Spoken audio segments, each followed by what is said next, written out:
Kita beralih ke Kota Denpasar, pemirsa. Pelaksanaan catur berata penyepian di wilayah Kota Denpasar secara umum berjalan hikmat dan aman. Seperti pantauan di kawasan pariwisata Sanur, keheningan nyepi sangat terasa sejak pagi hingga malam hari. 9 Maret 2016, umat Hindu merayakan Hari Nyepi Tahun Baru Saka 1938.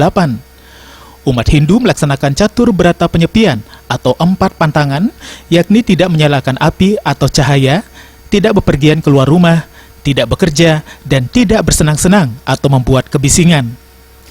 Nyepi berlangsung sehari penuh, dimulai sejak pukul 6 pagi hingga pukul 6 pagi keesokannya. Selain umat Hindu, seluruh masyarakat yang berdiam di Bali pun ikut menyesuaikan tradisi ini sebagai wujud toleransi yang sudah berlangsung sejak dahulu. Seperti pantauan di kawasan pariwisata Sanur, Denpasar, pelaksanaan nyepi berjalan hikmat dan aman.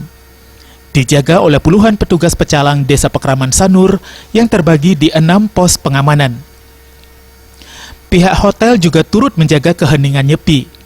Para tamu hanya diizinkan beraktivitas di dalam areal hotel. Perempatan Jalan Hang Tua, bypass Ngurah Rai, yang biasanya padat lalu lintas, kini terlihat lengang. Semua toko tutup. Begitu pula di pesisir pantai Sanur, tak ada aktivitas apapun. Hanya petugas pecalang terlihat berjaga-jaga. Bendesa Pekraman Sanur, Ida Bagus Paramarta mengatakan, kesadaran masyarakat Hindu dan toleransi umat non-Hindu selama nyepi cukup tinggi. Praktis, tidak ada pelanggaran yang ditemukan oleh pecalang desa.